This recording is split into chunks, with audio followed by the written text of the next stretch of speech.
Coucou la famille, bienvenue sur la chaîne. Euh, Heureux de vous retrouver aujourd'hui pour une nouvelle vidéo, parce que c'est toujours un plaisir de partager ce moment avec vous. Mais bon, aujourd'hui nous sommes le lendemain du Classico, de la démontada du Real Madrid, qu'a subi le Real Madrid pardon, face au FC Barcelone, défaite 4-0 au Santiago Bernabéu. Première défaite depuis plus de 42 matchs en Liga. Donc franchement, on va pas se mentir, on salue quand même la prestation des 42 matchs sans défaite. Mais on doit revenir sur le Classico d'hier parce que je pense que hier, comme je l'ai dit dans ma vidéo, j'ai passé énormément de temps à shooter sur Mbappé, à critiquer le recrutement du Real Madrid. Mais je ne perds pas foi en mon club, au fait. C'est ça le problème. Parce que voir les gens qui sont sur les réseaux à dire que la saison est longue, etc. Mais vous ne comprenez pas déjà. On a 6 points de retard par rapport à FC Barcelone. C'est-à-dire que de là, de cette journée-là, à la 38e journée, le Barça doit perdre minimum 3 matchs. Et nous, on ne doit perdre aucun match. Tout en sachant qu'on doit jouer l'Atlético, qu'on a le Barça au retour. Donc comment vous expliquer que pour moi la Liga est déjà pliée? Mais j'aimerais juste revenir sur une chose. Voilà pourquoi moi je ne perds pas foi en mon équipe. Je perds surtout foi en ce collectif-là qu'on possède pour cette saison. Déjà, on va revenir sur les propos de Carlo Ancelotti en conférence de presse. Vous vous rappelez hier, je vous avais dit qu'Ancelotti, c'est pas l'entraîneur qui va venir avoir des regrets. Je vous l'avais dit qu'Ancelotti va dire que l'équipe a joué comme il fallait et que c'est pas de leur faute, c'est pas de sa faute à lui. Donc, on va revenir sur certaines déclarations. Par exemple, là, Ancelotti qui répond à une question en disant que la dernière fois que le Real a perdu 4-0 face au Barça, ils ont remporté la Liga et la Ligue des Champions. Est-ce que ça, c'est une réponse que tu donnes en conférence de presse après avoir fait une prestation comme celle-ci? Est-ce que c'est une réponse que tu donnes aux journalistes après avoir fait une prestation comme celle-ci? Tout en sachant qu'il y a une partie de la déclaration, malheureusement, j'arrive pas à la retrouver, où il dit que le match ne reflète, le résultat ne reflète pas la réalité du match. Mais Ancelotti, j'ai juste une question à te poser. Tu vis dans quel monde? Tu vis dans quel monde, au fait? Parce que le monde des bisounours, là, cette affaire de toujours être, d'être toujours dans le positif et de dire que c'est pas grave, on va pouvoir se rattraper, la saison est encore longue, la dernière fois qu'on perd 4-0, c'est quoi ce discours de loser? C'est quoi ce discours de perdant? La dernière fois qu'on a perdu 4-0 face au Barça, on a remporté la Liga et la Ligue des Champions. C'est quoi ce discours? Mais il faut m'expliquer de quel monde je vis à voir le Real Madrid. Le pire, ce qui me dérange, c'est ce côté où on ne dit rien. Tout va bien aller. Ça va rentrer. C'est comme essayer de voir les jeux pour enfants dans les garderies. Vous voyez les ronds où tu as des pièces, tu dois les faire rentrer dans des trous. Eh bien, le Real Madrid, ils ont un trou rond, ils veulent faire rentrer une pièce de triangle. Ça ne fonctionne pas. Ça ne fonctionne pas. Je ne dis pas que l'équipe n'est pas bonne, parce que l'équipe l'année dernière, on l'a fait, on était une équipe. Mais le problème, c'est la reconstruction de ce que tu as.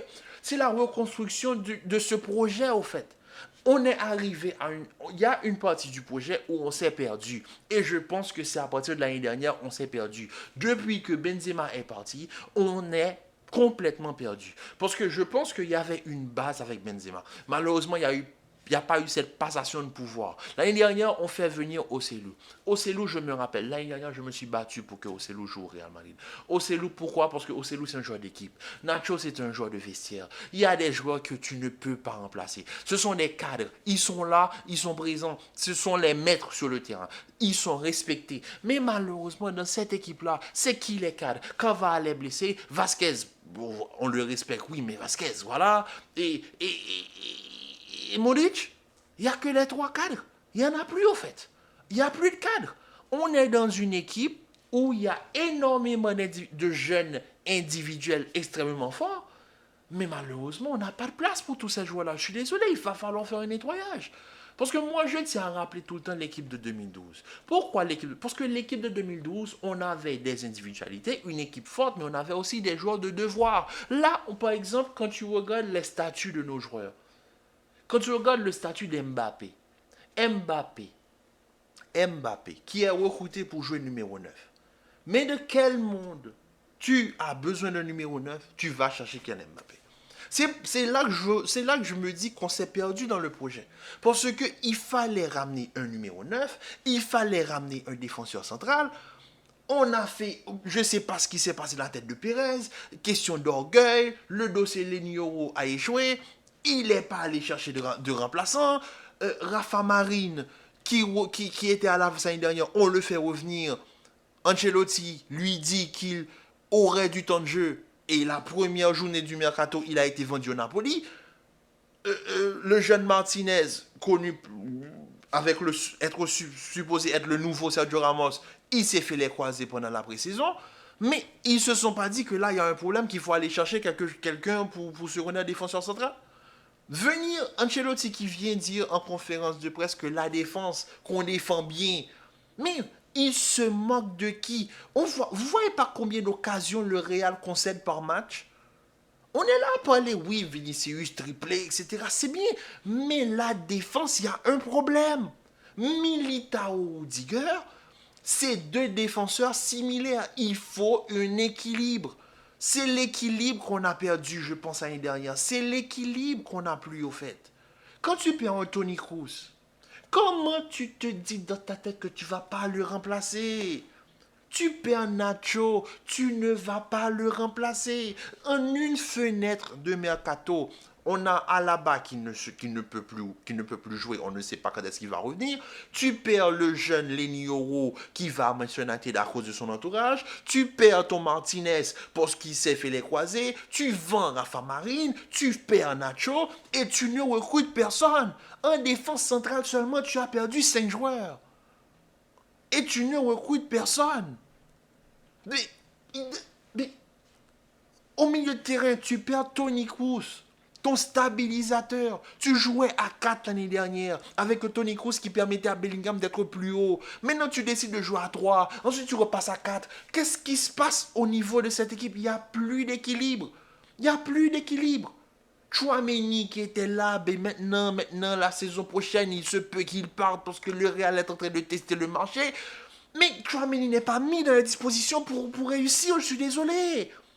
Je suis désolé. Chouameni n'est pas mis dans les dispositions pour réussir. Quand on le met tout seul à jouer le récupérateur, parfois il joue défenseur central, parfois il est là et c'est lui qui doit faire le jeu, parce qu'il n'y a pas Kamavinga à ses côtés, Valverde c'est une pile, Bellingham ne descend pas. Il est tout seul derrière. Il ne peut pas prendre de risques dans son jeu.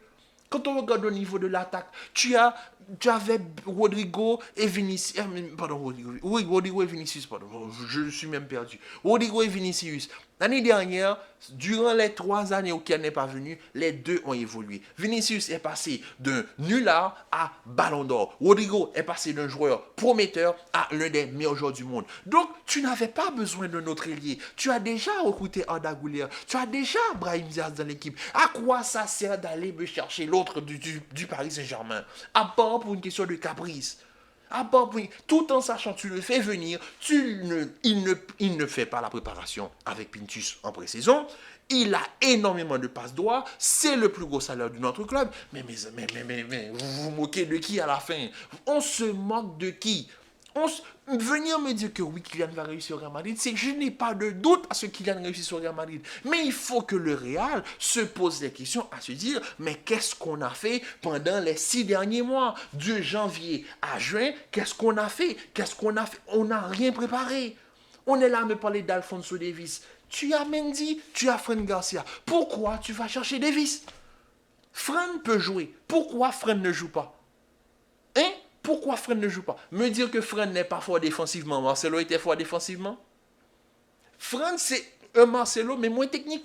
C'est petit, technique, agile, très fort offensivement, pas très fort défensivement. Pareil que Marcelo. Marcelo était juste très très fort techniquement, ce qui a fait la différence. Mais je suis désolé, Mendy et Fran Garcia, c'est deux profils pour deux types de... Ça peut cohabiter ensemble. Pourquoi faut me chercher Alphonso Davies dans un poste dont on n'a pas besoin? On a besoin de latéral droit pour remplacer Carvalho depuis combien d'années? On ne va chercher personne parce qu'on a Lucas Vazquez qui peut dépanner. Il faut se poser les bonnes questions, en fait. Il faut se poser les bonnes questions. Parce que moi, j'en ai marre d'être dans le positivisme à se dire que oui, on va réussir. Oui, le Real va finir par redresser la barre. C'est pas la fin du monde. Une défaite, c'est rien. Mais bon, t'inquiète, on va réussir. Si on réfléchit comme ça, on ne va nulle part. Si on commence à réfléchir comme ça, on ne va nulle part. Je suis désolé. Quand on regarde le match hier, on a clairement vu qu'il y avait une équipe face à des individualités. Une équipe avec un système capable d'apporter des ajustements en cours de jeu. Et de l'autre côté, un entraîneur avec 11 joueurs sur le terrain. Parce que moi, on va revenir sur le match. Sortir Tchouaméni, tandis que tu es mené au score et que tu vois que le Barça joue rapidement en projection rapide. Sortir Tchouaméni pour me monter Modric, est-ce que c'est logique pour vous? Les fans de foot vont comprendre. Sortir Tchouaméni, ton récupérateur, stabilisateur qui joue devant ta défense, tu le fais sortir pour rentrer Modric. Ça apporte quoi dans ton équilibre dans le jeu? Ça apporte absolument rien. Absolument rien. Quand tu fais sortir Kamavinga pour faire rentrer Brahim Diaz, ça apporte quoi dans le jeu? Tu termines le match avec Bellingham, Modric et Valverde au niveau du milieu de terrain. C'est qui ton récupérateur? C'est qui le piston? C'est qui l'organisateur? C'est qui fait qui? C'est qui fait quoi, au fait? C'est ça le problème. L'équilibre n'existe plus dans cette équipe. Parce qu'on l'a plus. On l'a plus. L'année dernière, quand on avait le 4-1-2-1-2 avec Toni Kroos, quand Toni sortait que Modric rentrait, mais l'équilibre était pareil. Parce que Toni et Modric, ils ont ce côté de stabilisateur. Tu as Kamavinga et Tchouaméni qui sont les numéros 6 de l'équipe. Tu as Valverde qui peut jouer ce rôle de piston qui pour moi est indéboulonnable mais qui pourrait être remplacé par Nico Paz. Nico Paz que tu as vendu du côté de Como. Tu avais Bellingham qui pouvait alterner avec Brahim du côté du numéro 10 et avec Arda Güler. Tout en sachant que devant tu pouvais faire jouer Brahim avec les deux de devant qui sont Rodrigo et Vinicius. On avait un équilibre. C'était peut-être pas très beau à voir parce que le match face à City, on fait 90 minutes à défendre face à City, mais on peut quand même punir une équipe. On avait un équilibre. On avait une équipe. Là, on n'a rien. Là, je ne sais même pas ce qu'on a en fait. Quand on me demande le Real Madrid, c'est quoi son style de jeu, je ne peux pas lui donner. Quand tu regardes le FC Barcelone vient avec la même équipe que face au Bayern de Munich. Fermin Lopez numéro 10.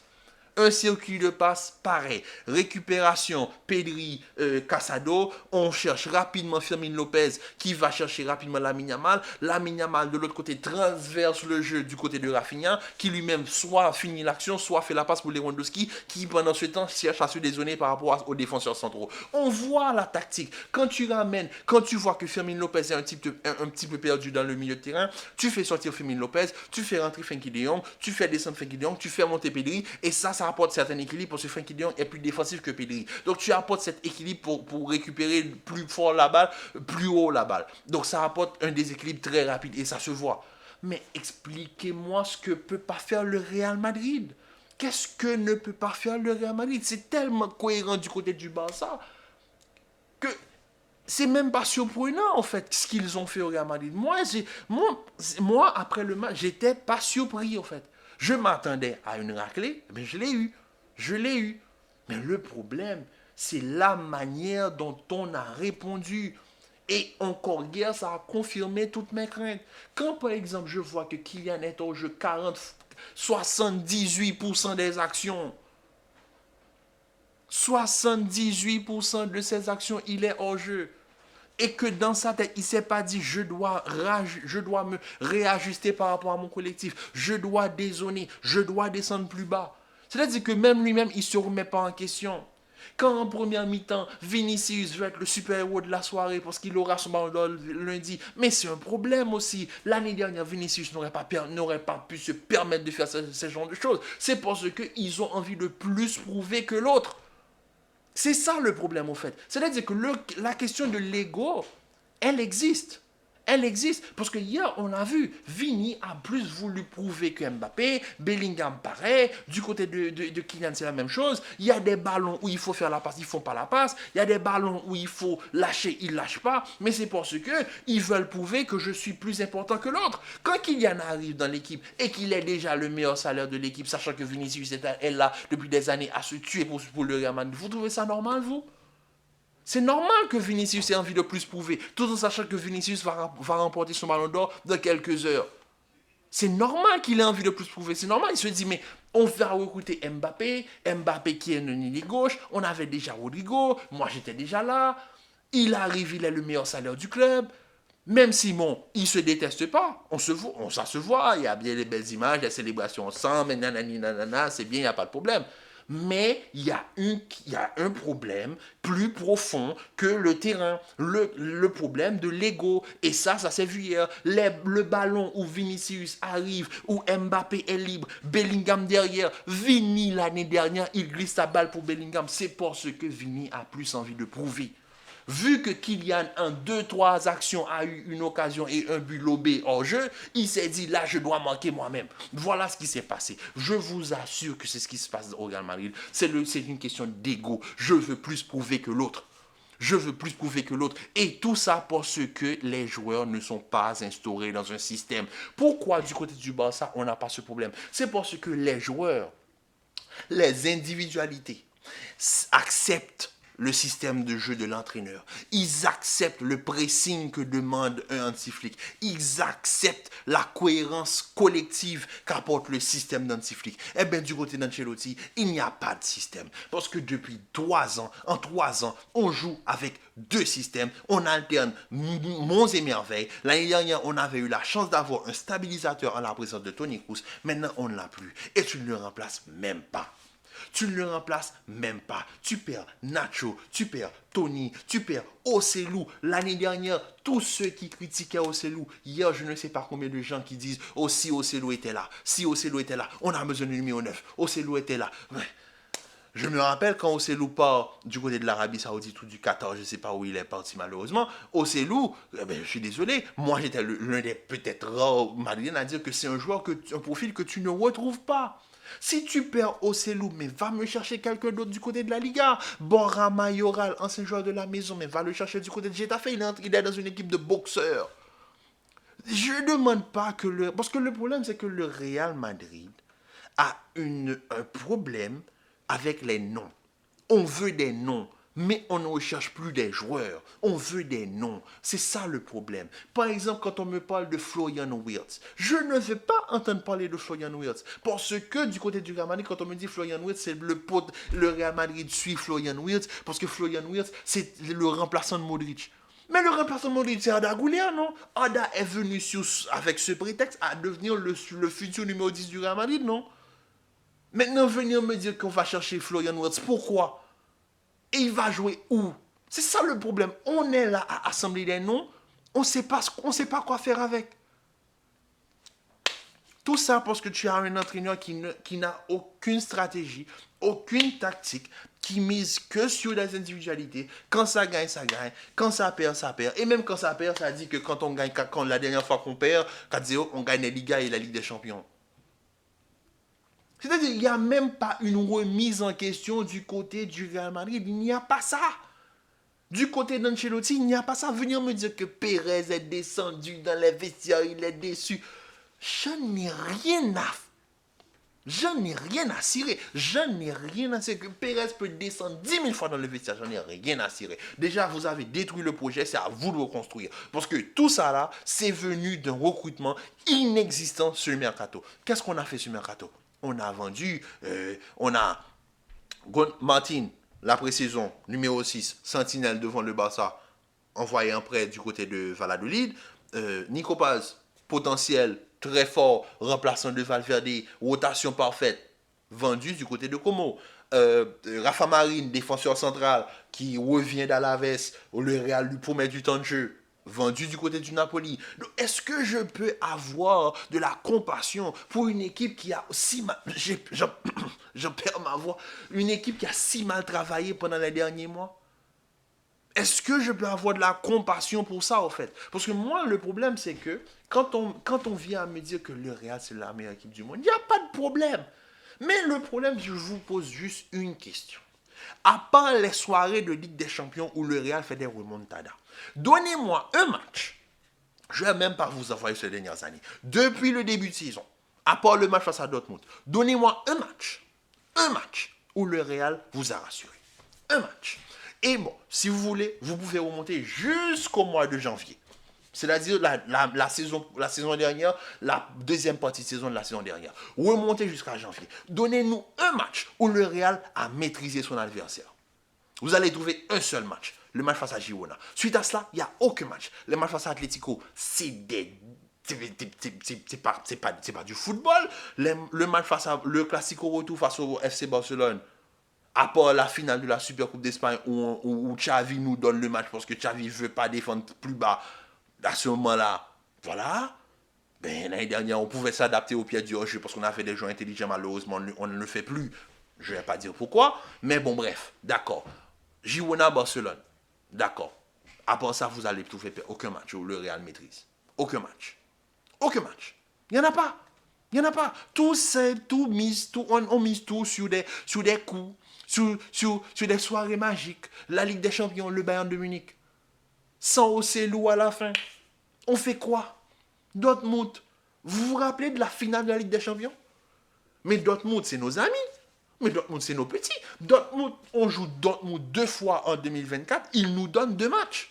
La finale de Ligue des Champions, ben, on va pas se mentir. Ils ont été piégés. À la fin, ils perdent 2-0. Là, ils viennent, ils défendent à 5 derrière pendant une mi-temps. Et bien, le Real a marqué. C'est ça. Il n'y a pas d'incohérence. Hein? Il n'y a pas d'incohérence. Je vous pose juste une question. Remontez un tout petit peu plus tôt dans l'année et donnez-moi des matchs où le Real a maîtrisé, où le Real vous a convaincu. Allez-y, je vous laisse. La partie en commentaire, parce que moi je pense que si je continue, je vais perdre ma voix. En tout cas, bref. Oh, allez. Et en plus de ça, suite à cette défaite, maintenant, il y a des problèmes, les joueurs qui ne s'entendent plus avec Pintus. Et le Real vient d'offrir 2 jours de congé aux joueurs suite à la défaite. Comme s'il fallait les récompenser suite à cette débâcle. Mais bon, bref, vu qu'Ancelotti a dit que le résultat ne reflète pas la réalité du match, qui sommes-nous pour parler d'Ancelotti, en tout cas? Qui sommes-nous pour parler du Real Madrid? Si l'entraîneur lui-même dit que le résultat ne reflète pas la réalité du match, qui sommes-nous pour parler? En tout cas, la famille, prenez soin de vous. Commentez, likez et partagez. Restez en paix, en santé.